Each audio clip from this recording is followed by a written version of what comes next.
Hi, I'm Joe Heath. I'm Toni Heath. And this is the Watch-A-Thon of Rassilon. Yay!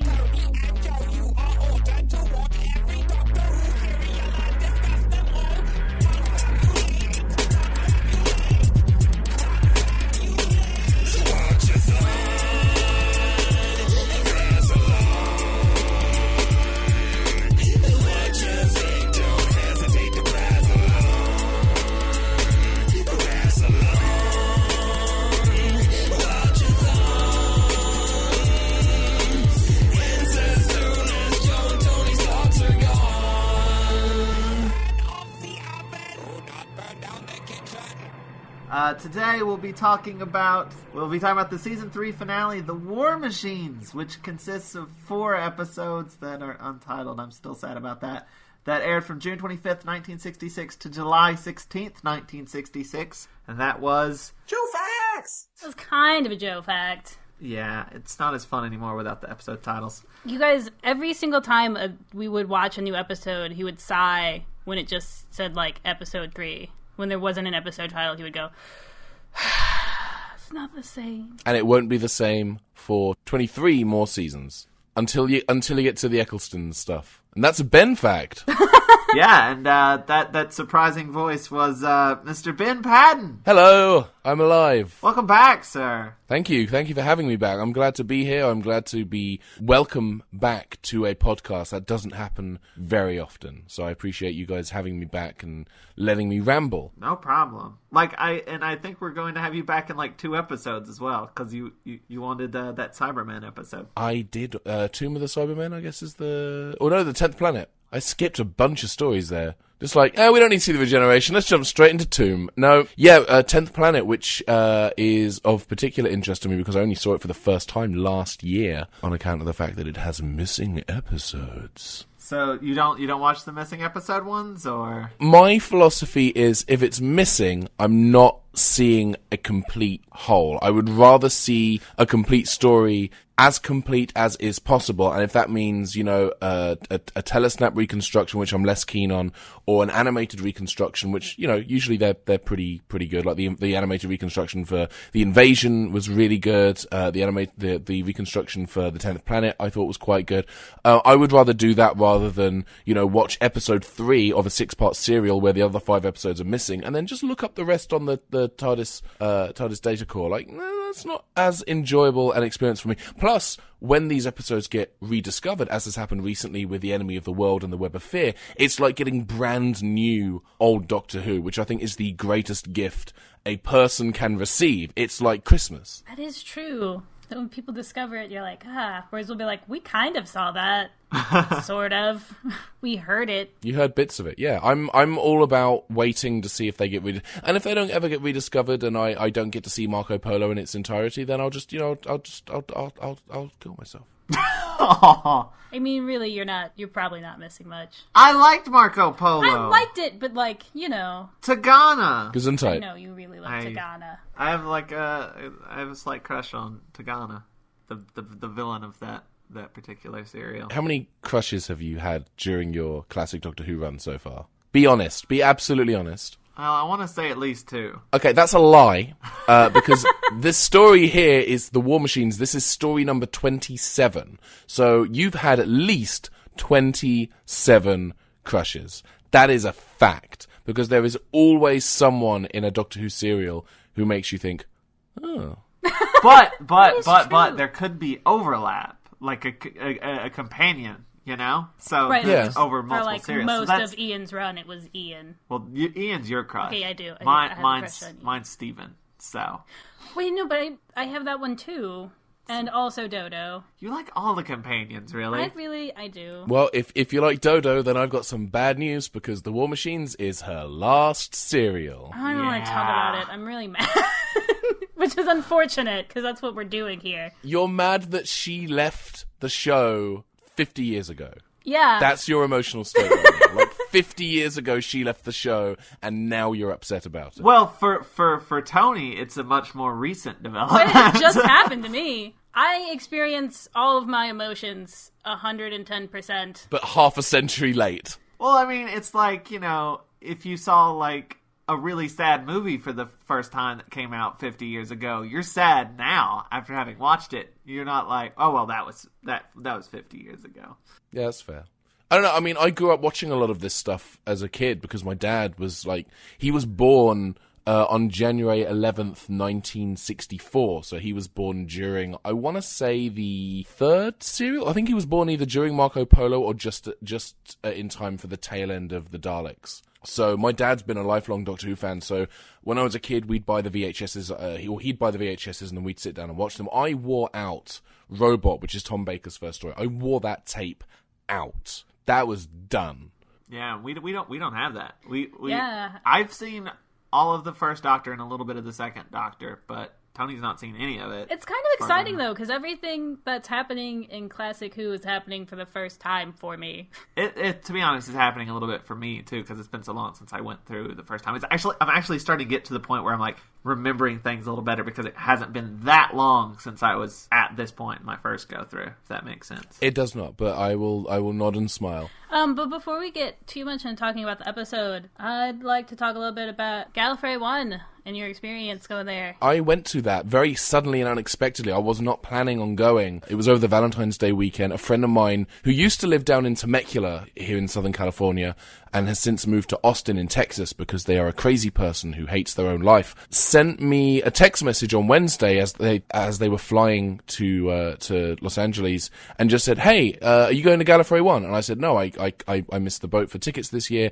And then they said, "Oh, do you want to go? I have a ticket." And I said, "Well, I can't afford to go to Gallifrey 1 now, so it's no." And then she said, "Well, it's not Gallifrey 1 without you, so you're going. I'll see you on Thursday." So yeah, I got an Uber down to the LAX Marriott Hotel, which is where the convention happens here in sunny Los Angeles, although it was very foggy over the Valentine's Day weekend, and just spent the entire weekend with a bunch of fellow Doctor Who geeks and wonderful human people, as opposed to the non-human kind, which, it being a Doctor Who convention, can and frequently does happen. I got to laugh with Samuel Anderson, who played Danny Pink in season 8.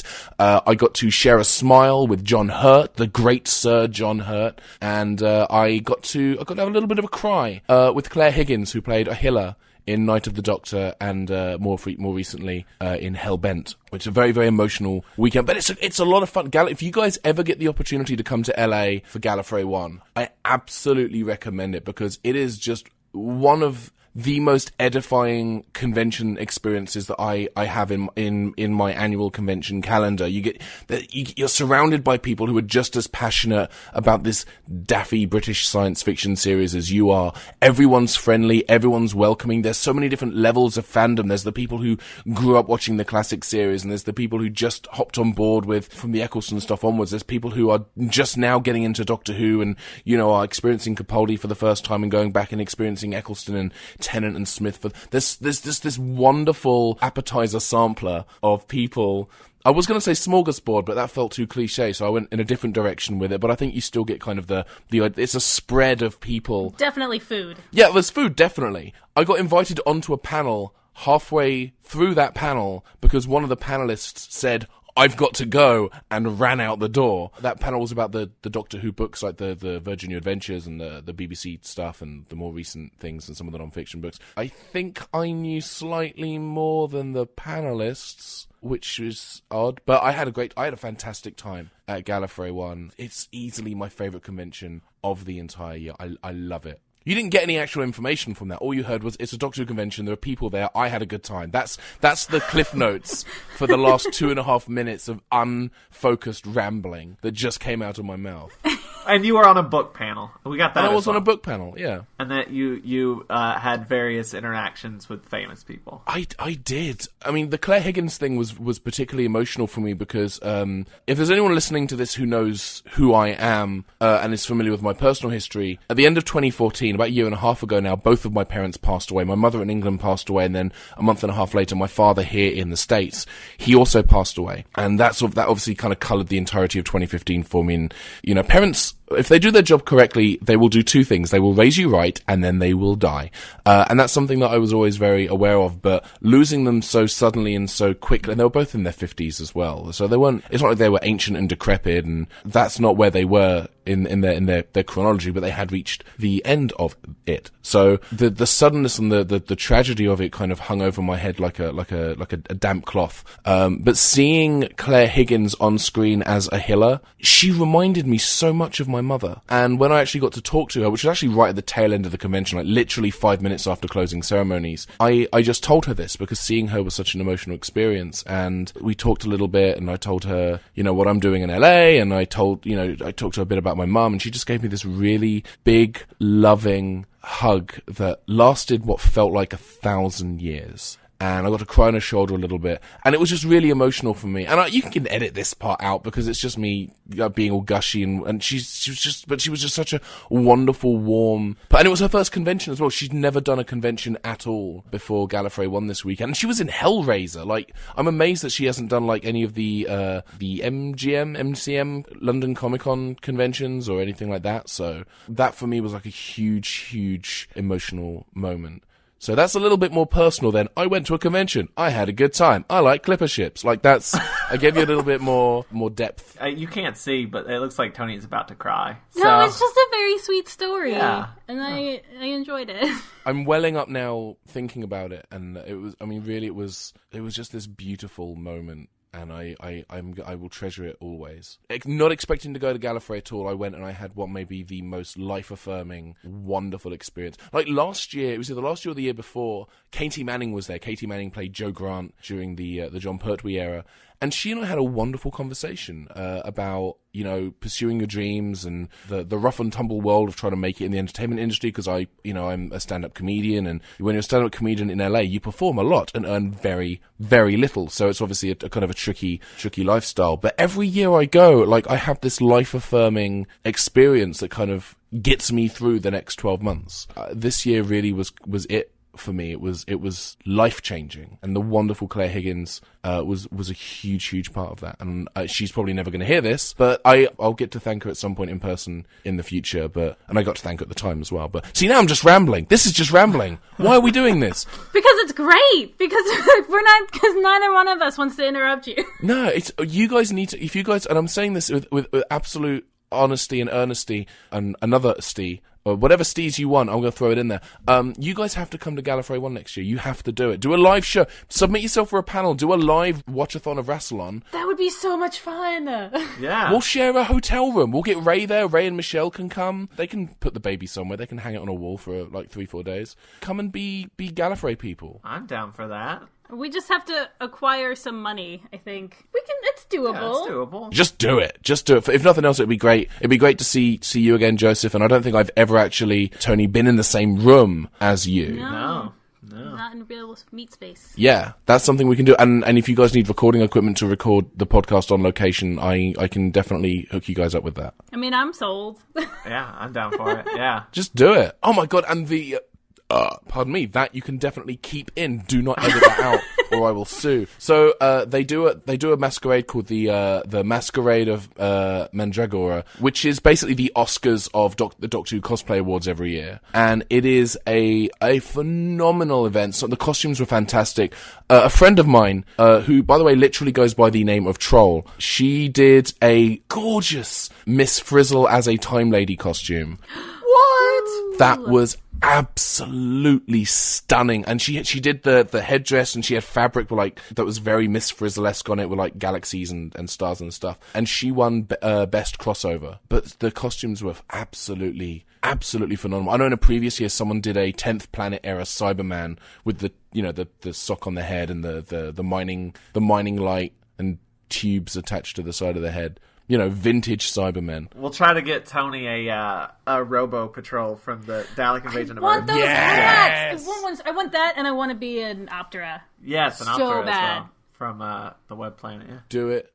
I would have to hop everywhere, though. I know I was in a grocery store at some point, and there was a Doctor Who magazine, and I picked it up, and I was just flipping through it, and I saw you, sir, dressed as Vincent from Vincent and the Doctor. Was that for the same convention or no? That was Gallifrey 1 2011. I went dressed as Vincent van Gogh, had my picture taken by Doctor Who magazine person of interest, Clayton Hickman, who also did the cover designs for a lot of the classic Doctor Who range. And then he texted it to Stephen Moffat. So Stephen Moffat has seen me dressed as Vincent van Gogh. That's amazing. That's awesome. I guess maybe we should talk about the episode or something. Hey, I hear this is a podcast about old Doctor Who episodes. I think it might be. It was at some point. I don't know what it is anymore. We just forgot to do it. It became a very special episode of the Watch-A-Thon of Rassilon. Is one of us addicted to caffeine pills? And the other one of us can stop time by doing a times out signal. And one of us is our career is going to fail entirely after this, and we're going to go into pornography, and then sue the founder of somethingawful.com over the rights to the domain name of our own given name. And another thing that relates to Saved by the Bell. That's what we're talking about. Great. What did you think we were talking about? Oh, clearly we're discussing Quantum Leap. That's obviously where this particular... I just assumed it was some sort of TV show, like I do in my... I don't have a working memory, so I don't know shit about Saved by the Bell. So the War Machines, maybe. Yeah, let's do it. Let's talk about the War Machines. On with the War Machines. Did you guys already say when it originally premiered in the UK? Yes. Okay, then I will shut my entire mouth. That was a Joe fact. That's how we start every episode, with a Joe fact. As you mentioned, and I'm now going to repeat, the broadcast date in the UK was the 25th of June to the 16th of July, 1966. But did you know that the actual date the story is set is the 20th of July, 1966? So the story is set 4 days after the last episode broadcast. So it's 4 days in the future. Well, it starts off about slightly under a month in the future, and then gets progressively closer. Do you think people watching the show at the time got nervous? Yes. Well, because, I mean, one of the big things is the post office tower, where the majority of the story is actually set, is a real location in London, and had recently been completed at the time. So, using the post office tower in the War Machines is very similar to using the Shard in the Bells of St. John during season 7, because that was a relatively new building in London at the time as well. Only obviously the post office tower looks like someone did a kit bash of a spaceship and just glued all these satellite dishes to the outside because they thought it would look cool, whereas the Shard looks like someone, they were using 3D modeling software, but were only allowed to use 4 polygons. So that's kind of the comparison that I wanted to call attention to, it's the comparison that I decided to call attention to now, rather than premeditated, because that would be insane considering that this conversation is a meandering mess. But yeah, the post office tower was a relatively new site in London at the time when this story went into production. I think it was only a couple of years old at the time. Look at me dropping some science on those assembled. I did remember they had the little title cards that introduced each one, and I kind of was like, that probably looked super futuristic. And now looks super retro. Yes. It does. And the interesting thing is, because on the DVD, they do restorations of the footage, but they also end up recreating the title cards and so on for episodes. So those weren't the original title cards as they were broadcast, but they're very, very good reproductions. I don't know why I felt the need to share that. That is a Ben fact of zero value to anyone. Ben fact! I want a guitar riff Ben fact! That's what I want. Get Tarantula in to do it, or Limousine to come in and do that riff. Anyway, so yeah, the post office tower was relatively new. Those title cards looked futuristic at the time because you could hear that. You could hear the dot matrix printer in the background. Very futuristic, very high tech, very modern. It's very interesting, I think, to have an episode about computers and all this future technology that is computers, and it's probably scary, and that shit's old. Yeah. And I know this is at this point in the show we're getting new creative team and stuff. It's sort of, this is the first episode that I feel feels like a completely different episode of Doctor Who. It doesn't... Than what we've had before. What we've had before, yeah. It really does. I categorize this story as kind of the first steps into what Doctor Who would become in the Patrick Troughton era. It's much more action-packed. And even though the Doctor himself isn't as dynamic and actiony as Troughton's Doctor would become, this really, the War Machines, kind of represents the first steps towards what Doctor Who would evolve into over the next 52 years. That being said, there are some problems I have with it, but I guess we'll get into that. I guess we should just start talking about what happened. What happened, Joe? They land in London, and they put an out of order sign on their TARDIS. Because that's something that they always have to do whenever they land there, and it's something that has persisted to this day. It happens every time. Just to make sure that nobody mistakes it for an actual phone, yeah. And accidentally walks in. I feel like... Because that's how they got Dodo. I was going to say, yeah, I feel like Dodo started that, and he's like, how can I make sure this never happens again? It's very much like the episode of The Simpsons where Bart falls down the well, and that end shot of groundskeeper Willie like nailing like the caution well sign. They're not actually doing anything. It's just like, there, now we feel like we've taken steps to prevent people from doing something stupid, and they're going to do something stupid anyway. But one of the things I love is the Doctor. Can I swear on this podcast? Yeah. Fuck yeah. Okay, cool. The shit-eating grin on Bill Hartnell's face as he hangs the sign. He's like, look at me. Like, it's very... He's so pleased with himself. He's so proud. He's like, check me out. Yeah. Oh, yeah. That's my favorite William Hartnell. The very too, pleased yes. with himself, William Hartnell. I'm pretty fucking amazing. Look, if we didn't have shit to do, I would be calling my mum and I would let her know. Like, hey mum, guess what I did? Oh, you're going to be so proud. I could have just locked the door, but... Could have. I mean, there's a lot of things he could have done, rather than, like, hastily make a sign using a Sharpie, a bit of card and some string. But, you know, whatever floats your candle. My favorite is when he's really pleased about some bit of logic he's figured out that makes no sense whatsoever. Like in real life? Yeah, like he's like, oh, it's clearly this obviously made up thing that I'm saying to solve the plot. And it's just like, just a bunch of random nonsense. But he's super, like, pleased with himself for thinking of it. My favorite thing, though, is that time when he was wrong. They're in a haunted house, but he's like, it's the human mind! It's the human mind. But it's just a haunted house. I like that you guys said that in unison. My favourite example of the Doctor being all, yeah, I've got this nailed down, and then it turns out he's 8,000% wrong, actually happens in Curse of the Black Spot in season 6, Matt Smith's second season. And every time in that episode, he's like, I've got a theory, I'm so smart. Whoops, no, I'm dumb. And he doesn't get it until right up to the end when the plot kind of resolves itself. It happens a lot of the Doctor being very confident and then just immediately like, oh shit. For the first time, this isn't really relevant to this story or indeed the podcast, but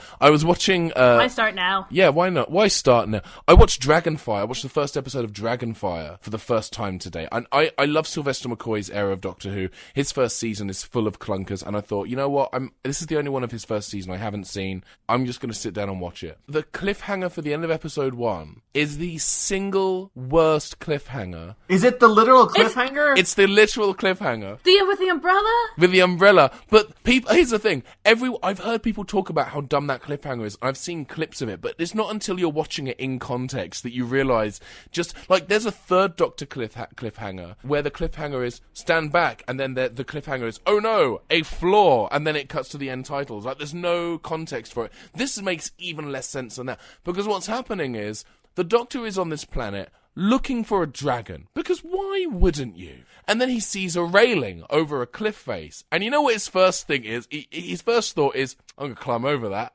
And then he does. And then he hangs his umbrella off the railing. And then he's hanging off the cliff for really no reason whatsoever. And then he thinks to himself, I know what will make this situation better. I'll hold on entirely to the umbrella. I'll put all of my weight on my umbrella. So he then scooches along the railing, grabs the umbrella with both hands, and then starts sliding down the umbrella. And then he's hanging. Then it just cuts to the end credits. Like, there's no reason for you to be hanging here. This is entirely Like, you didn't need to climb over this railing. You could have walked past it. You could have kept going. But no, you saw a railing and you thought to yourself, that seems like a fun thing to try to circumvent, despite the fact that there's a gulfing chasm. There's no call for it. And yet that's your cliffhanger for Dragonfire episode 1. I feel like it's when our cat gets herself stuck on top of the door, and then she wants you to get her down. It's like, well, why did you jump on top of the door then? But she's a cat, not a Time Lord. So. There is some overlapping similarities, in particular the greater than one quantity of lives that they get. I mean, that's not just an example of the Doctor like being, whoops, I'm wrong. That's an example of the Doctor seeing something, thinking something stupid, having a dumb idea. You know have you ever heard of like intrusive thoughts? Yes. An intrusive thought is where you'll be sitting there watching television, you'll think to yourself, I could cut my eyelashes off with those nail scissors. Or you'll be driving, you'll think, if I just take a sharp turn to the right, I'll crash into a house. And it's just there's no reason for it. The Doctor had an intrusive thought of, if I jumped off that railing, I'd be gone forever. And then he did it! Anyway, when you guys eventually get to Dragonfire, take this section of the podcast and just move it over there, because that is 23 years 21 years into the future of this podcast. This is actually the second time that this cliffhanger has been discussed in depth on this podcast. It just hurts. Because it's what it does to you. I feel very strongly that whenever I see the Doctor making a stupid decision in classic Doctor Who, I always feel like my upset about it is slightly tempered, because I can think, no, this is not the stupidest thing he's done. That is yet to come. So the War Machine. Yeah, let's go back to that. What about it? So far we've got, they land in London and they put an out of order sign, and we've been talking for nearly an hour. So let's click through they this. see the tower that you previously mentioned. There are Post office computers tower. in the tower. And he thinks, ooh, I remember, this feels weird, like when the Daleks were here. I don't know, it's like the Spock cameo in the second Star Trek. It's just there to add a sense of danger when there really isn't any reason for that. Like, it's just like, yep, it's dangerous. Something bad's totally gonna happen, probably. Because it reminds them of the Daleks. Just put that association in your brain, even though it really has nothing to do with anything. But the Doctor just kind of shows up and is like, I'm a computer expert. And everyone's like, all right. Here, look at all of our important computers.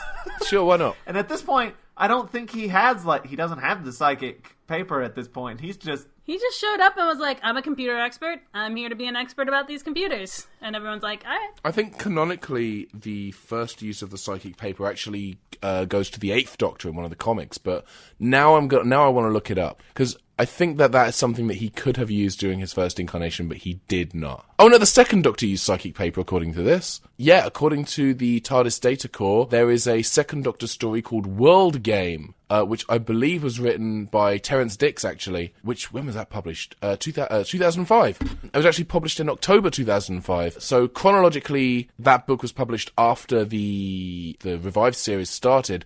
But in terms of the Doctor's personal chronology, that is the earliest use of the psychic paper. It's plausible that he had it. Yeah, why not? And used it. off screen, maybe, yeah. There's something that didn't need solving. Solved. But actually, that's a kind of a theme of this episode, is everybody sort of seems to know the Doctor. It feels more like a modern Who episode to me in that respect. And this is the thing as well, as I think the pacing in this story, even though it's still it's very old school Doctor Who pacing, because it is still kind of slow, but it zips along at quite a nice pace as well. Like, it feels at times like old school Doctor Who doing modern Doctor Who. Like, you watch this episode and you're like, this is different people doing this, and they're doing it in a different way. That sentence, I lost it. There was more information there, and now it's gone. So yeah, the Doctor shows up at Post Office Tower, is like, hello, I'm Mr. Computer Man. I invented the computer. And they were like, okay, cool, let's take you up to the very top of the building where all our important shit is, without looking for things like identification or doing any kind of follow-up or background checks or anything. They just take him straight up to the top, where they meet Major Green. So they're escorted by Major Green, and they meet Professor Brett. And which one of them killed Mr. Body? It depends on which ending you saw when you went to see the movie in the theatres. In all of the endings, there is one common thread, and that is Wotan, which Professor Brett has been working on. It is his life's work. Like, instead of, like, going out and meeting girls and playing soccer and what have you, eating sherbet and cola cubes, he's like, I'm going to make a computer. I'm gonna start Skynet in the 60s, why not? And what does Wotan stand for? I don't remember. Wime, Oand, Telative, Amentions, Space. No. Space. Wotan stands for, Wahey! Or, this ain't nice. Wotan stands for Will Operating Thought Analog, which is the most ridiculous. I thought you were still making a joke. That was the least plausible. The third one's always the real one. Quoting directly from the TARDIS data core, Wotan was built in the mid-1960s by a team led by Professor Brett. Brett's assistant, Professor Crimpton, there's a hell of a name, was also closely involved. The end. That's the computer. That is the computer who will... That's gonna try and take over the world. Spoilers. Yeah. And then we also... we meet Polly. We meet Polly, the secretary of... Hello, Polly. Professor Brett. Listen, I just made a fantastic Hello Dolly reference, and you guys just glossed straight over it. So I just want to... I think we should take a moment, maybe take 10 to 15 minutes to properly. Let's just properly enjoy that reference. Yeah. I'm gonna be honest. That's not something I remember. You don't remember me making a reference like 15 seconds ago? Well, your memory is broken. Super broken. By the way, you are speaking with Ben Paddon. Who's that? He's the dude with the accent. That would be me. Howdy, y'all. That was a good impression of Joe. I was about to say that's a good impression of Steven Taylor doing an American accent. And the gunfighters. There we go. Wait, was that me or just an American accent in general? Either or. Fair enough. So yeah, Professor Plum is all, hey, I made this computer, it's called Wotan, which stands for a bunch of nonsense. They explain that Wotan is the most advanced computer ever made, and how they're planning on like networking everything together, which will probably involve quite a lot of cable and a significant amount of turning things off and on again. And Dodo doesn't care about any of this and wants to go clubbing? Yeah, Dodo's like, nah, I'm not interested in this narrative. I'm gonna go and take a bunch of drugs and go to a club. Like, it's an abrupt smash cut to the club, too. It's like computers. Oh, we also skipped over a little bit. The Wotan knows of the TARDIS, or at least knows what it stands for. Dodo's like, oh, if you're so smart, why don't you tell me what TARDIS means? And Wotan's like, chill, baby bird, I got this. And it's like, yeah, time and relative dimension in snacks. That's brilliant. Totally and radically driving in space. What? And everyone's like, damn, that reference isn't even going to be made till 2015. How does he know? But yeah, computers and Wotan, and then smash cut to in the club. The Inferno Club. Polly, Inferno. the secretary, has gone with Dodo because... To show her a good time. Basically, yeah. Fun fact, every nightclub that has ever appeared in an episode of Doctor Who is named after a story from the show's future. A nightclub later appears during the Tom Baker run that is named Revenge of the Cybermen. Fun facts are my favorite. They're your favourite because they are largely grossly inaccurate. They're much better than the truth. I can't operate on any level of reality. I'm a big fan of nonsense gibberish. It's like a truth substitute. A truth substitute. It's like an insulin jab, but instead of keeping your blood sugar level in check and combating the ravaging effects of diabetes, it's just generally misleading you into believing actual bullshit. Actually, it's nothing like an insulin injection in that respect. I was about to say, you're kind of like my dad. My dad would do that just to fuck with me when I was a kid, just like make up shit. But he was generally good about later telling me, oh, right, that was bullshit. Oh, your dad and my mum would have gotten along very well. My mum used to love telling people things that were patently false. Like, she told a friend of the family that disposable contact lenses were made of fish scales. Oh, that's not even the best part of the story. My mum did not correct this piece of misinformation until the same friend repeated it back to her 8 years later. Wow. That's similar to what happened with my dad. And my dad should form a club, because my dad will just make shit up. And my dad says it with such confidence too. Yeah. You gotta believe your bullshit. You gotta sell it. And it's easier for me because I live in America now, and obviously I have this accent, and people want to believe what I have to say. There's something where Americans, I think, need to believe a stern, authoritative British accent. Which I think may be something that's kind of encoded into your genetics and your DNA from the old days. But I believe that. You guys need so strongly to believe the nonsense that me and my kind spout to you on a regular basis. Like, watch an episode of Top Gear. 87% of the things that they say in an episode of Top Gear is literally made up. Top Gear is made by the BBC to fool Americans for our own amusement. That's why the show exists. See, That's a fact that I totally I wouldn't believe agree because with you you, said but it. the way you said it, yeah, Right. I'm like, yeah, I think he's got a point. It's true. Can I just stress we have literally been talking now for 51 minutes, and we're still in the first 10 minutes of part 1. We're up in the At the club. Inferno Club! We're up in Named the after club. the John Pertwee serial from the end of season 7. And there's a sad man at the end of the bar. Sad sailor. A sad sailor. That's not a euphemism. It is, but not in this case. And Polly's friend Kitty is also there. Is she? She's the bartender or something, right? She works there. Oh yeah, I don't care. And about her. she's well, she's the one who tells Polly, it's like, hey, that guy's sad. Go cheer him up. Because we care about him for some reason. Because we need another companion. That's it, basically. I think what it is it's, hey, he's a sailor. You could get some sex, maybe? Or use your body to make his body smile more.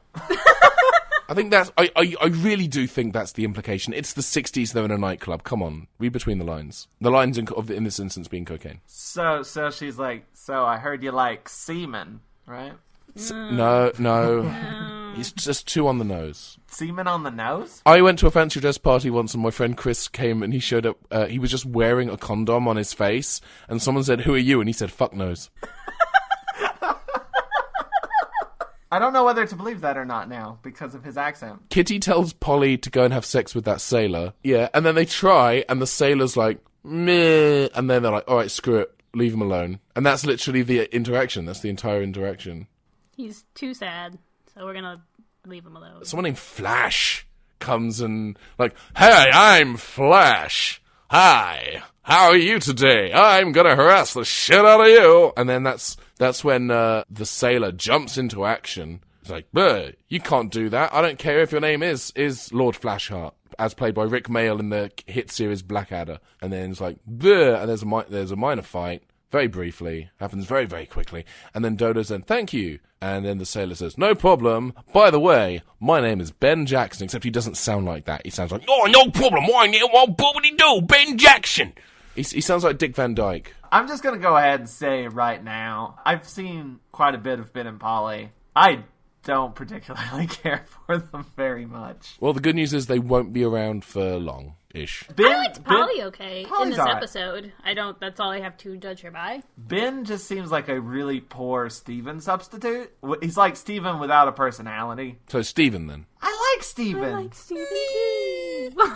Steven too.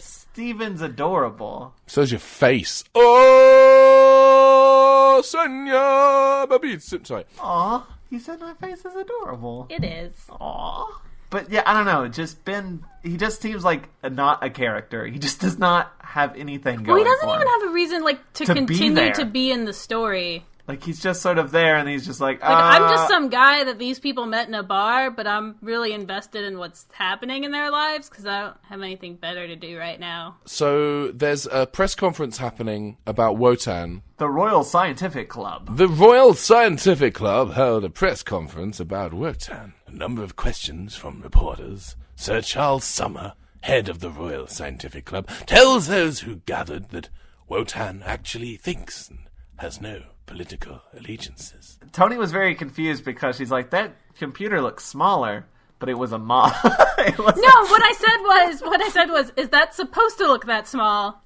I'm not certain. I feel like this press conference was like the equivalent of the episode of the IT Crowd where Jen's made Employee of the Month, and they give her the internet. This Jen is the internet. That's pretty good. That was pretty good. I do a mean impression of Moss from the IT Crowd. They call for Professor Brett, who, he's not going to... Why would he be at the press conference? It's not like he invented the bloody computer they're talking about. Why would he be present at the thing? He's heading for the press conference. He calls in Major Green, and Professor Plum says that he's had the feeling all day that someone has been watching and listening to the goings-on in the area. And the Major's like, it's fine, everything's good, no worries. No worries, mate. Even though he's not Australian, he just says it. It's weird. And then Wotan starts buzzing. And proceeds to fuck him up. Yeah, and he's like, no, I think you're under the mental control of Wotan now. I think that's fine. I think what's happening here, as with all electronics, is if they buzz loud enough, your brain melts. I really enjoyed the sound of it. I could have done without the, swirly hypnotic overlay. I like the swirly hypnotic overlay. The swirly hypnotic, that's how you know this was made in the 60s. How else are you supposed to know that mind control is happening, Joe? They do the same thing in Tomb of the Cybermen later with Patrick Troughton. They do a swirly hypnotic overlay? They do a swirly hypnotic overlay, yes. I was in a band called Swirly Hypnotic Overlay. I was gonna do it. I have to say, when I used to get bullied a lot in school, and probably one of the worst things they ever did to me was the swirly hypnotic overlay where, they grab you and put your head down the toilet and flush. I really didn't like being swirly hypnotic overlaid. And they'd also force feed you propaganda while holding you under, just to... Yeah, I mean, I think that's taken the bit too far, and I think we've now we've lost our connection to the underlying theme of stupid names for innocuous nonsense. But I wanted it to connect just a little bit more. Just a little bit. Too late. So yeah, Wotan's fucking up the professor, And also, Dodo is feeling a little fucked up as Dodo well. has a headache. Yes. At the club, and then she gets a phone call.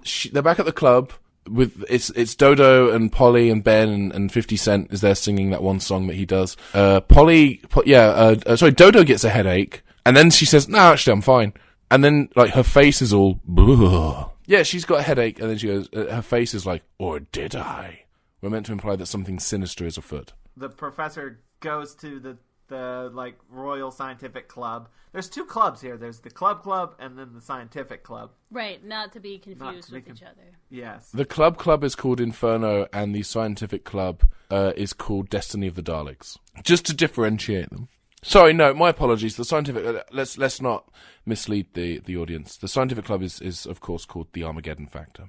Okay, no, you know this joke doesn't work. Okay, so the scientific club is called Gridlock. I thought it was called Love and Monsters. The scientific club is called Day of the Doctor. The scientific club is called Canine and Company. The scientific club is called The Wedding of Sarah Jane. The scientific club is called An Unearthly Child. I've gone in the wrong direction. The scientific club is called The Trouble with Tribbles. Anyway, so they go to the other club, the Science Club. Science Club sounds like a Saturday morning, like the TV show that shows all of the Saturday morning cartoons is called Science Club. I bet that was what the Magic original School title Bus. for Doctor Who was just Science Club. Actually, it was called An Adventure in Space and Time, but, you know, whatever. Yeah, so Professor Brett shows up and he's like, "Hey, how you doing? I'm definitely Professor Brett and not a hypnotized mind person." He doesn't comment to the media, and he takes Professor Crimpton aside, who we've not seen before. It's for some urgent reason. And then Sir Charles is introducing himself to the Doctor, and then the Doctor says, "Yo, what's up with Crimpton?" And Charles is...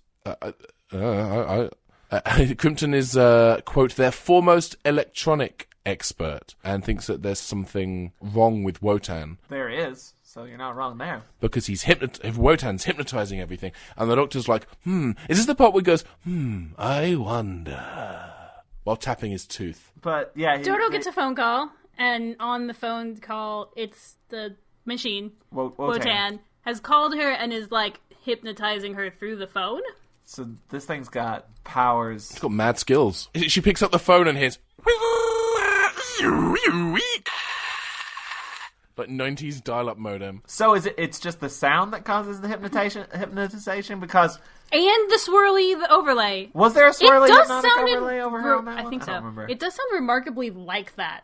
It's not the same, but it's kind of in that ballpark. Yeah, I think Vince should do another Remix for us? Remix for us with Okay, the but Wotan noise. let's start getting through this episode. The Wotan So, the Doctor shows back up at the club to get Dodo? Is that the Inferno Club? Where Dodo is. I don't remember how this episode ends. We're like at the end. Well, I don't think she's there. Yes, she's left. She left because she's going to go get hypnotized. Left? Or She's whatever. been hypnotized into being further hypnotized. "You there, minion, come here and be hypnotized." She's like, "Oh, all right." Yeah, because she goes there to get her orders. The Doctor's like, where's she at? She'll eventually show back up. She showed up in Professor Brett's office. And then Wotan gives her orders.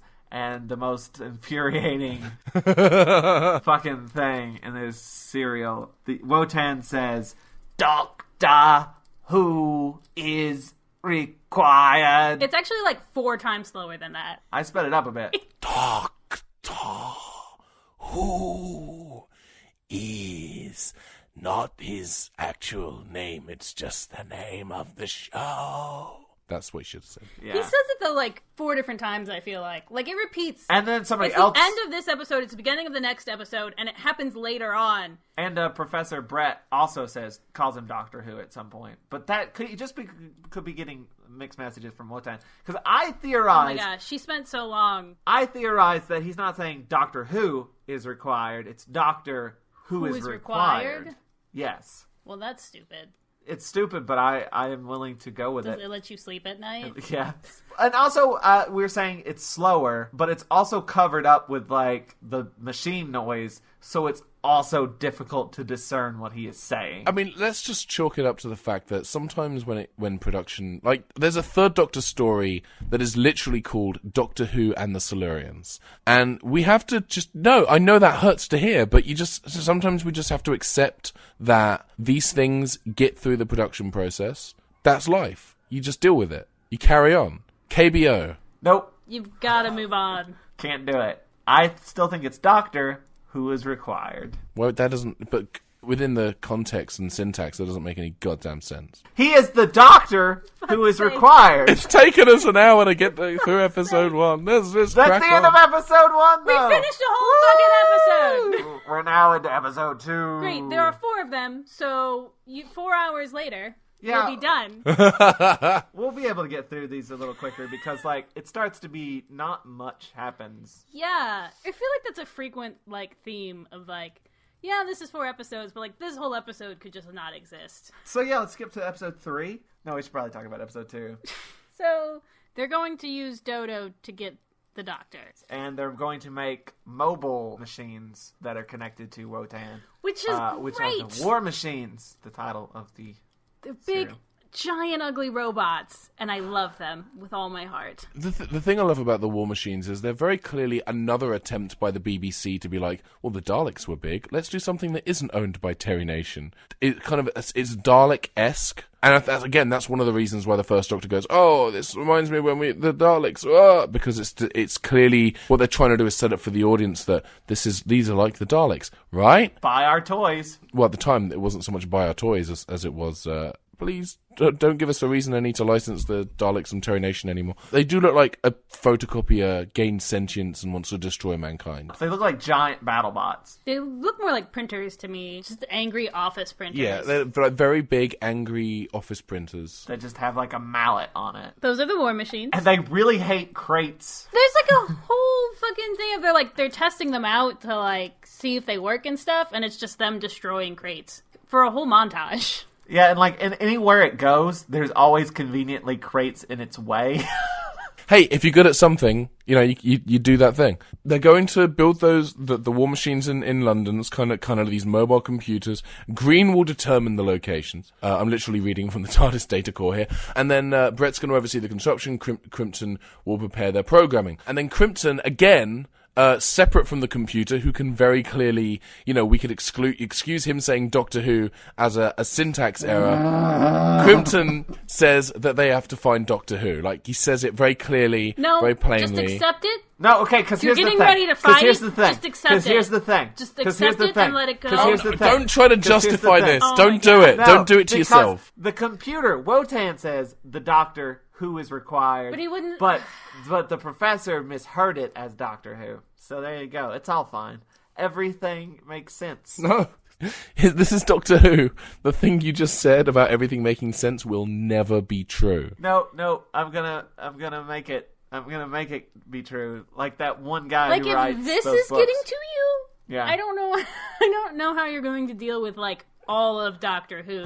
We're reaching the end of like season 3 in 1966. Like, at a certain point, your entire brain is just going to shut down. Isn't there a guy who like writes books that are just like, I'm going to make everything make sense? Like, generally or specifically? Because I feel like Stephen Hawking tried to do that with A Brief History of Time. No. I mean specifically with Doctor Who. That he just tries to make everything fit together. Yeah, he just takes all the inconsistencies and writes books that just explain away the inconsistencies. What about the Doctor being half human and also being made in a loom? I don't know. I haven't got that far yet. Don't get me started on looms. Looms are stupid, but... Ask me about loom. I'm pretty sure we might have a listener who would fight you. There are people who have attempted to fit the Peter Cushing Doctor Who movies into the TV canon. There are people who have attempted to make that work. Okay, he is literally Doctor Who. That's fine. So maybe Wotan was like, we need this guy named Doctor Who looks a little, but not a lot like Peter Cushing. Yeah, okay. There's an explanation is all I'm saying. So Crimpton's all, we need to find Doctor Who. Meanwhile, the Doctor, who is not Doctor Who, is at the Inferno Club until closing time, because that's where old men hang out, apparently. He's just like, I guess Dodo will come back here. Well, they're trying to figure out, should we go look for her or what? Oh, Ben, Polly, Dodo, watch me twerk. Watch me twerk, Dodo. I can crump. I'm crumping. I'm done now. I can't continue on. I'm done. This is the end. Watch me whip. Watch me nay-nay. He's suddenly turning into a Viner. Rick from Rick and Morty. Morty. I can't do it. Literally everyone who does an impression of Rick from Rick and Morty starts it off with Morty. So Dodo shows up. Dodo shows up.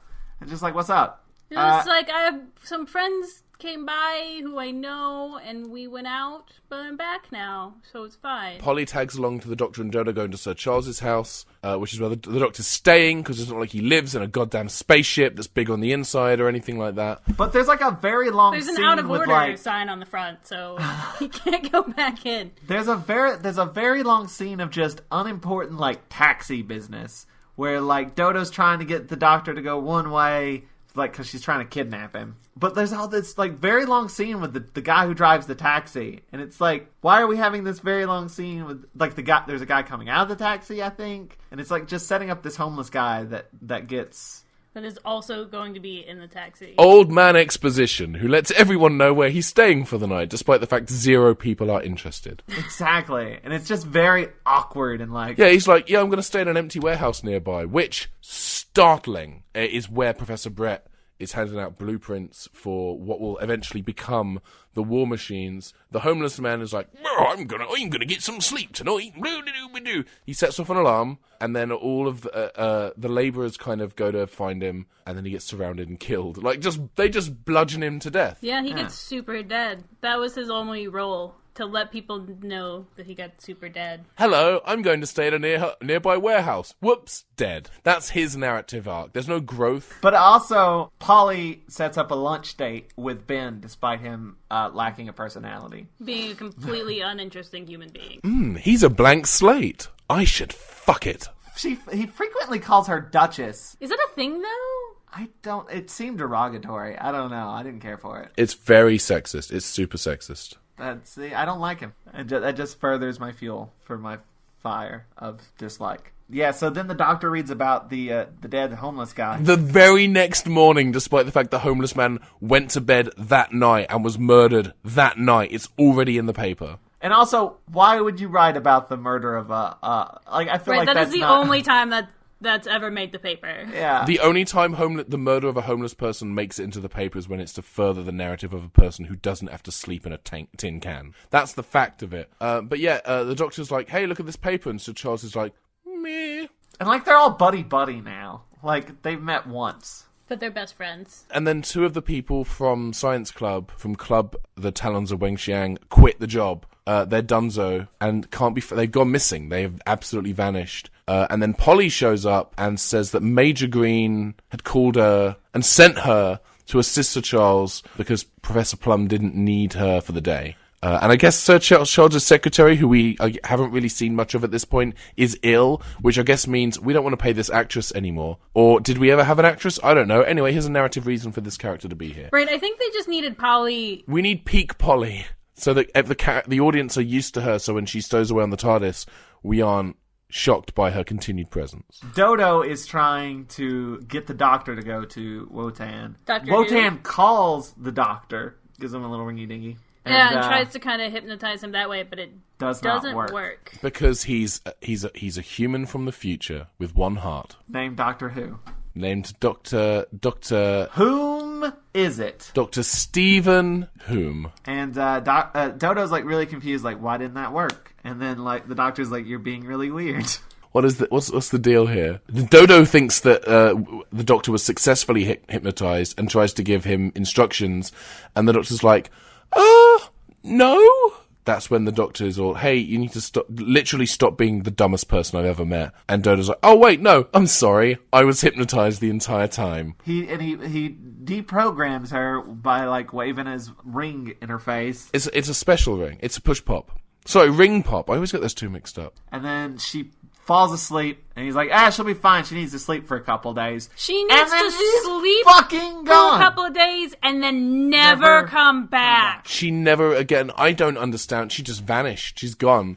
She went to a special farm where companions go to, and she had lots of room to run and play with the other companions and live a long and happy life. It's the most unceremonious of just like, this character is. It's not. It's done now. Yeah, we're done with her. Can you imagine modern Who doing that? Just be like, oh, I need to lie down. and then we just never see that companion again at the end of the episode. Oh, she's done. She's not coming. She's got a headache. She's got a headache and she's not coming back. Every companion we've had that has left the show has at least had some sort of, like... Send off. Yeah, and this, nothing. Susan gets, one day I shall come back. Yes, I shall come back. And Dodo gets, she fell asleep and didn't wake up and just went to another place, and we don't see her again, and no acknowledgement of her continued existence. Tony is like, because, like, spoilers, at the end of the episode, it's like, oh yeah, she's staying with She people. sends her love. She wants to stay. She tells Polly to tell the doctor that. And I was like, I imagine that she just got, like, kidnapped by aliens. And she was like, well, the doctor will figure it out. He'll come rescue me. I kind of wonder if Dodo's departure has been expanded upon in, like, some of the expanded universe stuff. Because she just vanishes halfway through this serial and then we never see her again. There's so much about Dodo that she just shows up, too. Like, she goes in the same way she goes out, where she's just like, hi, I just wandered in here. And Steven's kind of like, you don't realize what you've done. You can't go see your family. Like, we can't get you back. And she's like, I don't really have friends or family. It's fine. And she's just fine with whatever happens, and she just wanders in and then wanders off. It's kind of poetic in that way, but it also infuriates me. It also seems really kind of crappy. A picture of Dodo is on the board at the Black Archive in The Day of the Doctor. And the suggestion, according to the TARDIS wiki, the Doctor Who wiki on Wikia, is that after UNIT was established, they brought Dodo in for an interview and then erased her memory of the interview. Another account suggests, and this is in the book Who Killed Kennedy, is that Dodo suffered, quote, severe and recurrent psychiatric problems as a result of having been controlled by Wotan. Shuttled from hospital to hospital, she was eventually sent to the Glass House, where she was interrogated brutally by its director, the Master, about the Doctor. What? No, it gets worse. Oh, God, it gets no. worse. She got dumped out on the street, was homeless for a while, and then fell in love with a journalist named James Stevens, who was investigating UNIT. Dodo dies, I guess. She was murdered by a former UNIT soldier. How did her life get so dark? And then the second or seventh incarnation of the Doctor, it's unclear which one, attends Dodo's funeral. That's even worse than what happened in the episode. I don't know how to deal with this new information. Shit. I actually now wish that I hadn't read that and that her departure was just, she's staying. She's just going to stay here. Right. At least she was like, oh, well, I decided I'm going to stay and everything's fine. She leaves and her life gets shitty. Oh, yeah. It's absolutely terrible. Like, she gets beaten up by the Master, kicked out onto the street, and then is homeless and then murdered. Fuck. Why? Wow. Yay. We should have just left it. Should have just left it. We wanted more and we were wrong. My soul hurts now. So then we get a War Machine montage of it training. And against crates. Against crates. Learning how to be the best War Machine that it can be. The very best. Like no War Machine ever was. Thank you. You're welcome. To catch Doctor Who is my real test. To hypnotise him is my cause. I will travel across the land searching far and wide. Teach Doctor Who to understand the power that's inside Wotan. Gotta kill them all. Yeah, so the Doctor sends Ben to investigate the area around the club to see if they can find any information. And that's where he thinks he's been stood up, because Polly has gone to Brett's. And then Ben goes around outside the Inferno Club, overhears Major Green's testing of Wotan's machine, the War Machines, and then goes inside the warehouse and then watches the War Machine. And this is interesting because the War Machine doesn't destroy a crate in the scene. He destroys a table. Very structurally different from a crate. But then proceeds to pile drive through a stack of crates to get to Ben. And then they do a shot that's very reminiscent of Barbara at the end of the Daleks. That's a great shot, and this is a pretty good shot, but it's not as good. But it's... much like the War Machines. They're not the Daleks. They're not the Daleks, but they're trying so hard. You know, I appreciate the effort. And that's the end of episode 2. So on to episode 3, which picks up exactly where we left off, with Ben backed up against a wall of boxes. Really, that's what the War Machine was trying to get to. The boxes. Ben's inconsequential to this entire thing, which is true of most Bens in most situations. I find I'm usually superfluous, and usually someone's using me to get to a crate. Not because they love crates, because they hate crates. They want to see them destroyed. So Ben makes it to a door, the War Machines set off an alarm, and then Major Green gets all of the labourers there to find the unknown trespasser, and Ben ducks out and finds Polly in the entryway. And it turns out Polly's been hypnotised! Bum, bum, bum. Bum, bum, bum. And then Polly locks up Wotan. not Wotan. No, let's start that sentence again. Polly Wants a cracker. wants a cracker, and the only way to get that cracker is by locking Ben into the warehouse and capturing him. Though later she will also rescue Ben. So, I mean, in a way, she is rescuing him from, like, death, I feel like, right? Like, there's, She's saving him from himself. like, there's this, like, theme of, like, that she's still her, so it's like she's trying She has a certain amount of control. Yeah.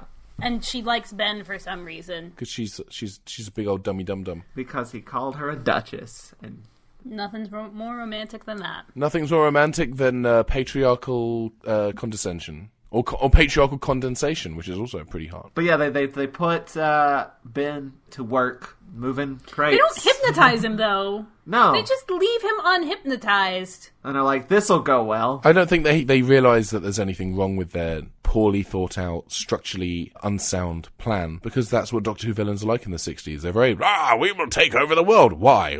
We'll figure that out later. Like, they don't really think things through, and I love that. Wotan has a motive, right? Which is that Well, he's a computer. Earth cannot progress with humans. Like, With human beings in charge. Humanity is a bad thing for the Earth. But yeah, it's run its course, and it's time for machines to take over. So basic computers taking over the world plot in general. So But, like, not really.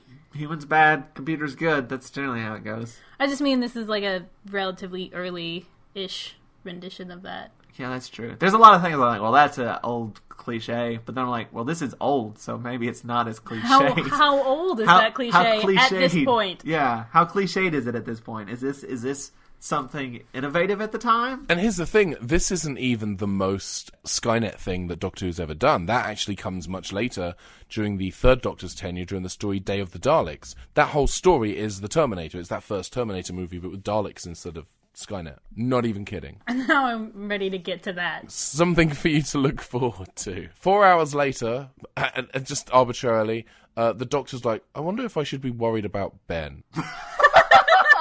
It has been 4 hours. Maybe something's up. So Sir Charles says, well, we can't postpone C-Day. Have we said what C-Day is yet? I don't know what C-Day is. Is that the launch for Wotan? I don't know. Yes. Yes? We can't postpone C-Day, and the police can do their job, it's fine, but the Doctor is worried that police intervention is just going to make Wotan more surreptitious, which is a fancy way of saying sneaky.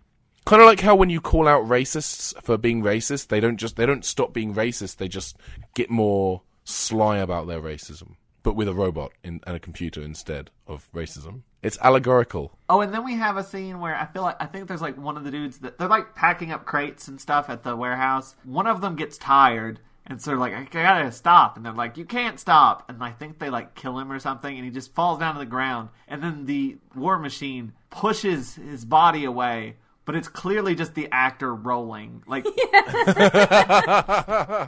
Love it. Is this the same scene where Ben goes to say, hey, Polly, thank you for saving my skin earlier, and Polly's like, what are you talking about? I am hypnotized. Because Ben thinks that Polly's faking it, which is the only time only time in human history that a man has thought a woman is faking it and is pleased about that. And Polly's like, no, I'm totes hypnotized, y'all, because that's how she rolls. And then Professor Plum and Professor Crimpton, who I'm going to start calling Professor Krull after the science fiction movie of the late 70s, early 80s that is not very good, is all, yeah, we should be done by probably noon tomorrow, we're good. And they talk a little bit about how the war machines work and what they're for. Ben, goes to make a run for it. yeah, he escapes. Yes. Polly sees him, and instead of setting off the alarm, Polly does nothing and goes back to moving boxes. So maybe there's something inside after all. And then Ben's out. She kind of gets in trouble for it, and they send her, back to get punished.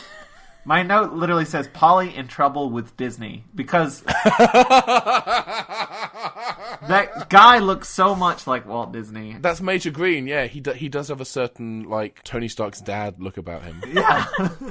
He's going to send Polly to Wotan for punishment. So then Ben shows up at Sir Charles's place, and he's like, there's a killer machine! And Sir Charles is like, no, I don't think that doesn't sound believable or plausible in any way. Sir Charles is about to call the police, and the Doctor's like, maybe something bigger's happening, and maybe we should actually look into it, and maybe the police can't help. A proper, action hero kind of fashion suggests actually going after Wotan, and Sir Charles says, no, That's dumb. There's nothing to connect this to Professor Brett, even though Polly is definitely hypnotized. And Dodo as well. Dodo was very clearly hypnotized. But she doesn't exist anymore. She stepped out of the mind's eye and therefore out of sight, out of mind. She no longer exists. So it's like that episode of Star Trek: The Next Generation where Beverly Crusher's trapped in that warp bubble that gets smaller and smaller and people keep vanishing. It's that.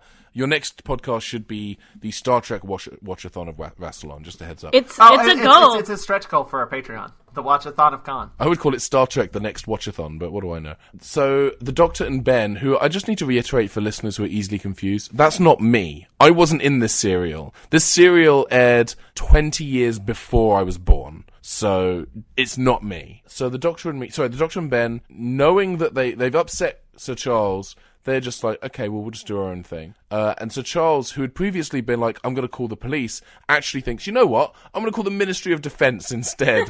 So they will send the army. He went from, I'm not that concerned, but let's call the cops, to, I'm slightly concerned, let's call the army. And then Sir Charles goes to the warehouse by himself. And then this is the point in the show where it starts to not feel like Doctor Who anymore. And it's just army and wars people and stuff. Like, the Doctor and Ben and Polly are not in the episode for, like, so long at this point. I kind of tuned out because it is just, like, the army versus the war machines. And it's like, all right, this is still happening. Like war stuff and army stuff. And yeah, so Charles and the army show up at the neighborhood with around the warehouse, and they find, and I'm quoting from the TARDIS data core here, considerable electrical and radio activity coming from the warehouse. And so the commanding officer sends Orange Patrol to enter the warehouse. Major Green gets tipped off because they get radio interference in their own radio signals, and he lets the laborers know. And then Orange Patrol rushes the war machines, or maybe they don't. I know that there's some kind of conflict.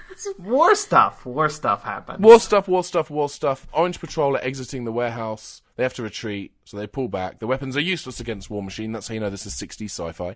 Our weapons are useless against them. And then the Doctor and Ben finally show up. Because I guess they had to stop at like a Cold Stone on the way. It's like, we gotta get... Wait, no. Chocolate Devotion. Let's get ourselves some, like, Love It-sized Chocolate Devotion. I've got one of those cards. Like, I'm due for a freebie. So they stop and get some ice cream. And then... I was saving it for Dodo, but...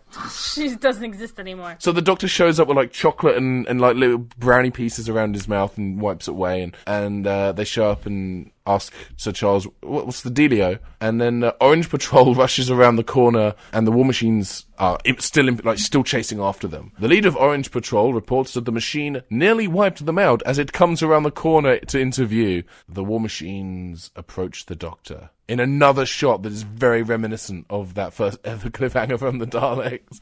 It's like they really like that shot. They're really trying to... It's the BBC going, see? They're like the Daleks. They are like the Daleks. They are. The difference is, generally it's like the machine coming toward you and they're like...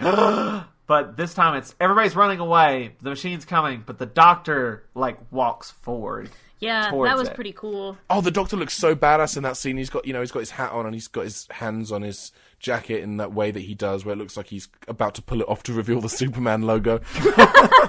And he's super defiant, and I love it. That's the end of episode 3, and we go into episode 4, and they redo that shot, but less effectively. That is how they did the cliffhangers back in the day. Now they just repeat the footage at the beginning of the episode, like the last 30 seconds to a minute of the previous episode. But the way that they would do it back in the day was they would literally reshoot it, because they were taping it as live. As anyone who has watched the marvelous docudrama An Adventure in Space and Time would know. We haven't watched that yet. You need to watch it! Oh my god! When you finish the Hartnell era, the first thing you have to watch and do a Watch-A-Thon of Rassilon for is An Adventure in Space and Time. After you finish watching The 10th Planet, that should be the next episode you do. Because it recounts the production of the Hartnell... Anyway, episode 4. So, War Machine... But I want to say, like, the difference is, in the end of episode 3, everybody runs away and leaves the Doctor standing there and he walks forward. And then when they recap it at the beginning of episode 4, they sort of just back up a little bit, and the Doctor walks forward, and everybody's still there. They're a lot less committed.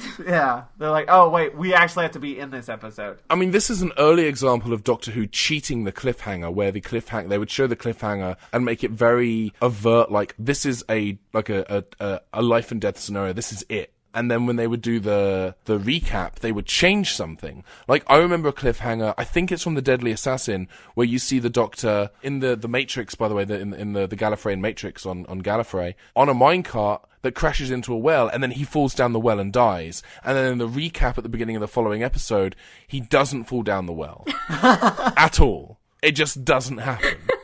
That's something that Doctor Who did very occasionally in the classic series. They would cheat the cliffhanger, and this is a very early example of that. Because what happens is, Ben tries to pull the Doctor away, and the Doctor's like, no, I'm good here, thanks, I'm good. I'm set. And then the War Machine is like, actually, and then just goes around the Doctor, so there's no actual menace. It just stops moving because the radar dish stops. I was calling him the Robo Whisperer at this point, because the Doctor's, like, dancing around it and, like, checking it out and stuff. It needs, like, river dance music, like Irish, little fluty music, like Captain Picard off to the side playing that tune that he used to play on his little flute. So it cuts to a television report in a pub. Yeah! Yes, why does that happen? Reporting on how the War Machines have been put out of action, despite the fact there's been no previous footage of national coverage of this thing. Like, the last thing we saw in the news was homeless man murdered, and now it's War Machine. And the report says that there will be more attacks like this the following day. The news reporting in this universe is really fast.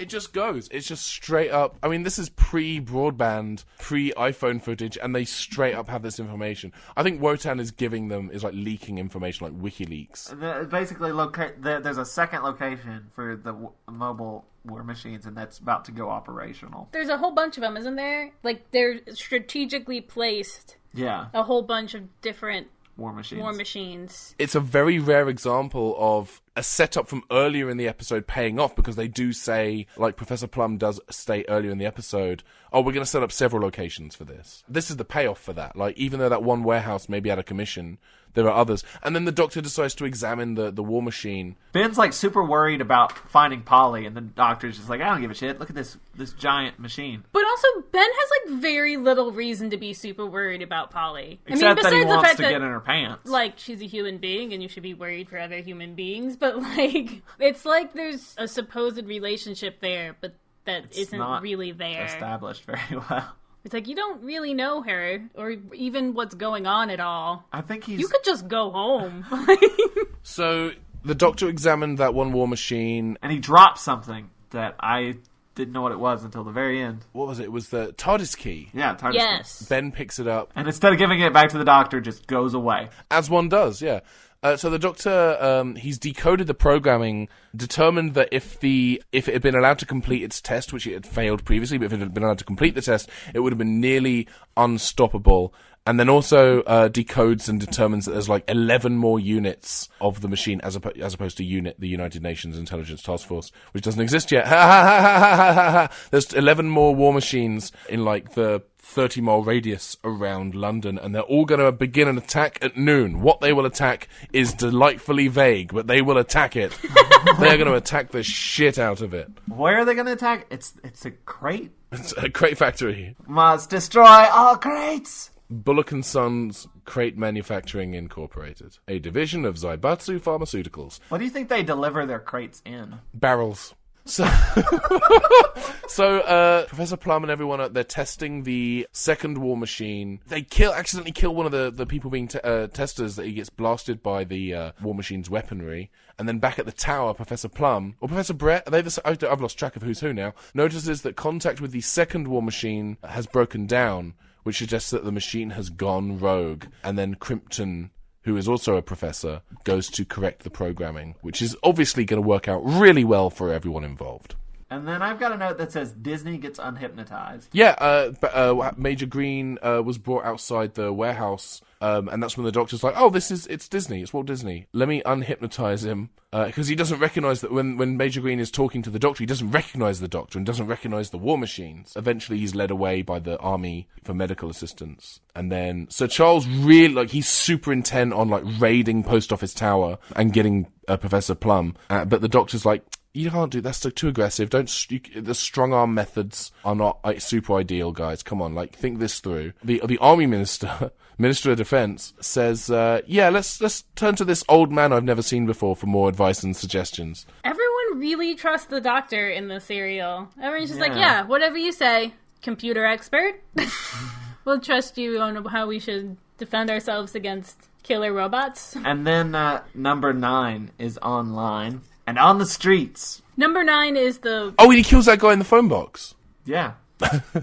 Thanks for agreeing with me about a thing that happened in the episode. Sure, I remember that very clearly. And then the next bit of news coverage about the War Machine invasion is on the radio advising people to stay off those streets and not confront the machines. And then we get more of Ben being worried about Polly and the Doctor not giving a shit. Then the Doctor's like, if we give the machine a cold... That's basically it. Like, let's disease this bad mamma jamma. It was Independence Day before Independence Day. I mean, Jeff Goldblum is in this story. Little known fact. Yeah, he's Professor Plum. I thought he played the homeless man. He played both. He's very versatile. He did both, like Dick Van Dyke in Mary Poppins. Well, skipping forward a little bit, the Doctor wants to trap a war machine with like a wrestling ring. Yeah, it looks like a really lazily put together boxing ring in the middle of nowhere. They basically wrap it in this cable in a kind of a boxing ring configuration. The war machine doesn't get shut down. Like, the wires are conducting a magnetic field. The war machine doesn't get shut down, but the Doctor does get close enough to shut it down manually. That gives him a fully functional war machine to kind of pick apart and figure out how it works properly. Very reminiscent of the like static electricity thing for the Daleks. The Daleks. So the minister from the Ministry of Defence and Sir Charles, who'd previously been, you know what, let's let this old man make the decisions, suddenly changed their mind and have decided that he's not being quick enough about it. The Doctor shows up and is like, no, it's fine, I've reprogrammed the thing. Ben flicks the switch, and then the war machine wakes up and starts heading back towards Post Office Tower. And that's when Ben is all, hey, I'm still really concerned about... Polly. That no one else has expressed any concern about the only remaining female character in this narrative. And it's the 60s. This is not going to end well for her. So he rushes off to go to the Post Office Tower, hopefully getting there before the war machine so that he can rescue her. And the Doctor's like, that's really not a great idea, because this being the 60s, he doesn't care about women. And then the minister's sitting in his car, and the Doctor kind of explains to him... It was very weird seeing the Doctor in a car for some reason. I can't remember. Was he driving, or no, he was in the back seat but it was just very weird just seeing him in a car at all. I feel like that's the first time he's ever been in a motor vehicle. For so much of, like, Ian and Barbara, it's like they couldn't go back to that time because... Otherwise, they just stay there. Right. The whole thing was that they wanted to get home. And so now suddenly they're in what is, like, present day... And you're like, oh, this is... Excuse me, 4 days in the future. Okay. Thank you. You're like, oh, I'm not used to this at all. Because really, for, as long as we've been watching, they've only been, and they're like, what, a couple of episodes? Yeah. So it was weird to see him, like, being in a car and interacting with normal Earth things. Yeah. I feel like we have a whole Doctor of that coming up. It won't be weird at all. So the war machine arrives at Post Office Tower. Ben arrives also and sees Polly working on a computer, literally drags Polly out of the office and down the hall. And then that's when the war machine gets out of the elevator and wrecks everyone's shit. I feel like the war machine would have went over the weight limit for the elevator. We don't know how much we don't have any concept of how heavy the war machine is. Yeah, but it's the 60s, so it's a guy in a cardboard box, okay? It weighs about the size of a man plus one cardboard box. So yeah, the Doctor, Sir Charles, and the minister from the Ministry of Defence eventually show up. But no, Professor Brett does that thing where he grabs his own head and then comes with, but he's forgotten everything. He's back to normal, dehypnotized, but he has no memory of what had happened. There was no unswirly hypnotic overlay. We didn't get to see the Swirly in reverse, so how do we know? And then the Doctor, Sir Charles, and the Minister from the Ministry of Defence step out the elevator, see Wotan has had his shit wrecked, and Professor Brett's like, what happened? And Sir Charles is like, oh, the Doctor, and turns to the Doctor, and the Doctor is like Batmaned out of the room, like he's not there anymore. Which brings us to the end of the story. We return to the TARDIS and the out of order sign still hanging on the door. And the Doctor is pissed that, like, Dodo has not showed up. Wait a second, the door is locked. Because he doesn't have his key. So he locked it. No, he has a spare, I guess. But I'm saying he locked it and then put an out of order sign on it. It's a double safety thing. It's a fail safe. Yeah. Listen, we're We're arguing the logic of something that happened during the first Doctor's tenure that never appeared. Like, Wotan during this episode says that the Doctor has the human brain that he requires. It's not the first time that he's been referred to as human either, so... But it's also been established that he's from a different planet. Yeah. I guess they could just be like, if you're from the future, you're humans from the future, we just are on a different planet. So yeah, the doctor says, yeah, I'm just going to wait for Dodo, and Polly says, no, Dodo's done, she's not going to be in the next serial. And the Doctor's like, oh, alright, cool, whatever, I guess that... Never coming back, she sends her love. He's a little pissed about it. Yeah, he's like, alright, fine, fuck her then, and she's not going to, say a proper goodbye. Like, if her contract was up partway through this serial, I think she would have said something 2 episodes ago, but whatever. He goes into the TARDIS, and Ben and Polly start walking away, and Ben's like, oh god, no, I've still got that key. We've got to get it back to him. So rather than just knocking on the door and be like, okay, here's your key, bye, they use the key, go into the TARDIS, and then it vanishes, and that's the end of the story. Yay! We made it to the end of the story. Oh my god, we did it. We did it. What is the moral of the War Machines, other than technology will wreck your shit? Have a severe hatred for crates. It's a message of intolerance. I think that the message of this story is actually love and respect your crates, because you'll never know when they'll be taken from you by a megalomaniacal machine designed by a guy in a post office. I think it's don't talk to sad people at bars, or they're going to end up as your companion, and you're stuck with them for the next couple of serials. I think the real moral of this story, from Dodo's perspective, is, look, if you don't want to hang with someone anymore, you don't owe them an explanation. Just leave. You can cut. If someone isn't adding anything to your life, just cut them out, You don't need to justify yourself to them. If you don't want to hang out with them anymore, you don't want to be in touch with them, just stop. Fuck them. Yeah. I actually think that's solid life advice. I've written Dear John letters to friends, like, hey, we can't be friends anymore because we bring out the worst in each other. We've all been there. If you've got to, pull a dodo. That's the t-shirt for next year when you guys are at Gallifrey 1. You can hand out free t-shirts that say, if you've got to, pull a dodo. You can't see the video, but He's showing it to you. I'm currently wearing a t-shirt right now that previous guest Chris Cherry made for me that says, Barbara Wright, always right. I love it. Except she's not here anymore. Yeah, deal with it. Though apparently RTD has sort of made up this weird, she's immortal. No, that never happened because it's stupid. But let's do it. Let's get into Final thoughts. Ben, what are your final thoughts? War Machine is the War Machines, because there are indeed more than one in this story. All of the War Machines except War Machine 2, which can die in a fire. I think it did die in a fire, and you should feel bad for saying that. I have no remorse. I have no guilt. I don't have the glands for it.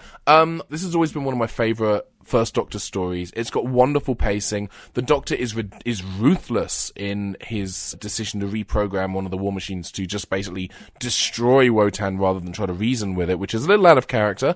But, I think for the style of story that they're telling, I really enjoy it. I think it has a wonderful tempo and tone. I think if you are a fan of modern Doctor Who and you want an exposure to old school Doctor Who from the 60s, this is a great story to sit down and watch, because it's about the same length of time as, a two-parter from the modern era, and it just has a really swift pace about it. It does have some clunky stuff, like Dodo's departure is not adequately explained. There are a couple of clunky scenes here and there, including Old Man Exposition who gets murdered. But I really enjoy this one. This is one of my favourite First Doctor stories. This and The Time Meddler are two of my all-time favourites. Do you guys grade stories? Do I have to give this a grade? You can if you want. We don't, but you can. Yeah. I give this 5. Just 5? 5's a good number. 5's all you need. As the Beatles famously sang, all you need is 5. All you need is 5. All you need is 5. 5 is all you need. Sorry, all you need is 5. Shit, I fucked it up. I'm sorry. My final thoughts. Okay, so yeah, I feel like, if you are looking for something more like Modern Who, this is good. But having, we've been going through this and sort of, you get, in this groove of how the show is and stuff. And then suddenly, this episode is kind of way different. Not necessarily bad, but I do feel like it didn't really concentrate on the main characters enough. There was a lot of scenes that happened without either the Doctor or Ben and Polly, even though... And that's another thing, I don't really care for Ben and Polly that much. Polly's okay. Polly gets a bad rap for me. You really don't like Ben. Yeah, because I don't like Ben. Dude, I'm right here. Yeah, I don't know why we invited you to this episode. We've been regretting it for 2 hours now. But no, I feel like he's just a poor version of Steven. And also he makes this gargoyle face all the time. I don't know. Yeah, he looks like someone cast a spell on a statue and made it come to life, but his face sometimes like defaults to this gnarled, like subhuman. Oh no! It's true though. He's always like, ah. I'll be honest with you, Ben is one of my least favorite companions, which is a shame because, you know, he's my namesake. Like, we share a name. I want to like him, but he's just unpleasant. He really is. And yeah, I don't like the way they dropped Dodo. And like, yeah, the Doctor does seem a little out of character. And also, like I said, he's just not, they're not in it much. And there's just he's a lot not in of it enough to be in it. war stuff. But like, yeah, it does feel a lot like Modern Who. Especially like, with like, some of like the newer stuff where like, the people know the Doctor. Like, I feel like he just shows up and he just shows up and in people charge. Like, yeah, you know, like Churchill or whatever is like, "What's up, Doctor?" It's very much like the Matt Smith era of Doctor Who, where there's like season 5, like almost everyone he met knew who he was. Yeah, exactly. That's what this feels like. Whereas this is the first time we've had anything. Can I like be that. honest though? I wasn't super fond of that. I mean, like In it's like a season 5? personal preference. For some reason, I didn't like it. I mean, like sometimes I did, but like at other times I was like, I don't care for like everyone always knowing who he is. That's understandable. I like sometimes him showing up and, like, you know, people not knowing that he's clever and him having to sort of prove it. And also, you know, people willing to take him down a peg. The modern show uses that more frequently, in part because they're telling complete stories in 42 minutes as opposed to the classic series where they'll be telling stuff over 6, 8, 10, sometimes 12, dare I say 14 half-hour episodes, which is one of the reasons why the Doctor has the psychic paper. Like, he needs to be able to quickly convince people, and stories where he encounters people he already knows is a very quick way of like generating that trust between the Doctor and whoever he's talking to. And the classic Doctor Who does do that more a little bit in places, particularly during the Unit era with John Pertwee. But this is really like one of the first instances of, oh yeah, you're the Doctor, yeah, you're cool, we trust you for no reason whatsoever. It's a little jarring, and it's not the kind of thing that holds up, I think, to scrutiny if you sit and examine the narrative. I still think this is a really fun story, and it's a fun, even though as an attempt to recreate the success of the Daleks, it doesn't work. I think as a story in its own right, I still enjoy it. Like, for all its flaws, for all its sloppy mismanagement of exposition, I think this works really well. I enjoy it. So shut up. No, I like it. I just, it is a little bit jarring is what I'm saying, and I don't like Ben. There is a lot to like about it. It does have a more modern tone, and I do like the tone. I even like the war stuff as what it is. I don't know if I necessarily like it as Doctor Who, but I like it for what it is, like what it's trying to do. The army stuff works on its own thing. I don't know if it necessarily works as a Doctor Who story, for at least from this time period. Right. How would you grade it, keeping in mind that I gave it 5? I'd give it pants. That's not even a number. Right, I feel like you just said a word. If you're not going to use the grading system properly, all right, fine. If you're not going to take this seriously, mustard? Better, thank you. Okay. Tony, it's time for your final thoughts. I will say I agree that it's like a good, like if you wanted to start someone off on watching Classic Who, this would be like a good one. Like, yeah, you can watch one era things and enjoy them. It's something that you could get someone into them. I don't think... I would give them Gunfighters first, but... I was going to say, I don't think it's a particularly good showcase of, like, the characters of the era. Specifically with, like, Ben and Polly, which is a little ridiculous. You should be using this episode to sort of introduce these characters, and then they don't do much, and they're not really in it. Like, it's a good story on its own. I'm not sure how good of, like, a Doctor Who story it is. And it's definitely not a good introduction to companions or a good That's what I'm goodbye saying. to a companion. It's good to get people to watch it because it definitely has like way better pacing. The storytelling's better than a lot of One Era stories, but it doesn't give you a good sense of who the Doctor is and who the companions are, and that for me is what's fun. I'd probably pick... You're talking about Edge of Destruction. Edge of Destruction. But I'm weird, and no one likes Edge of Destruction but me. But it's probably my favorite. Well, I mean, that's because you're a strange human being with odd taste. I am. So, what do you grade? I'd give it a B. So the scores are 5, mustard, and B. Is that B as in the letter, or B as in AB? Both. It's a BB. Wait, do you mean A-B? Like the first two letters of the alphabet? No. As in a bee, as in a bumblebee, as in a honeybee. Or as in Britta in Community is a GDB. No, that's the other bee. That's the other one. We don't appreciate that kind of language on this podcast. Fuck, I'm sorry. It's alright, don't let it fucking happen again. Piece of shit. God damn you guys. Damn shit. Shut the fuck up. bastards, the lot of you. No. God, no! What? For the love of God, I hope you bleep that. Jesus Christ. All right. I'm sorry. Why do you always gotta make it weird? I don't know. Okay, so before we wrap this up, I want to do this feature I've been trying to install, and I feel Ben will be great at this. Oh, yes. Ben will be particularly good at this Okay, thing. This so- segment. Right, don't build it up or anything. Don't build me up. Great, lovely. It's a little segment that doesn't have a title, but I'm calling, How Would You Reimagine the Serial If It Was Done in Modern Who? Good title. Peter Capaldi would be the Doctor. Good start. Dodo's departure would be the last half hour of the second episode, because it'd be two-parter, obviously. They'd wrap up the threat against the Earth in the first 15 minutes, and the remaining 30 minutes would be angsty, stretched out, sad, tears in the rain, departure as Dodo's like, oh, we can never see each other again. I mean, the War Machines would probably be a little bit sleeker, a little bit faster. They'd probably be played by people on those hoverboards wrapped in cardboard. I would have the Doctor actually try to negotiate with Wotan first. I feel like that's something he would try to do, try to talk sense into Wotan. Because Wotan is a computer, and a computer can be reprogrammed, so I think that would be my first approach for the Doctor, rather than having the Doctor be all, okay, let's just blow him up. Let's just blow him up. That's how because modern Doctor Who really does emphasize diplomacy over combat first. It's like a reverse RPG when you're in a combat situation, and lets you talk before you take your, combat action. That's probably how it would go. And I mean, I think that, again, the pacing in that first episode is fantastic. And I wouldn't change much from that, to be honest. The music would also be louder. Probably more jokes and less sailors. Or more sailors. No, throw in more. Go for it. Yeah, just like a whole bunch of sailors. Oh, actually, you know what? Inferno would be a gay bar. Yeah! Yes! You wouldn't need to change the name of the bar either.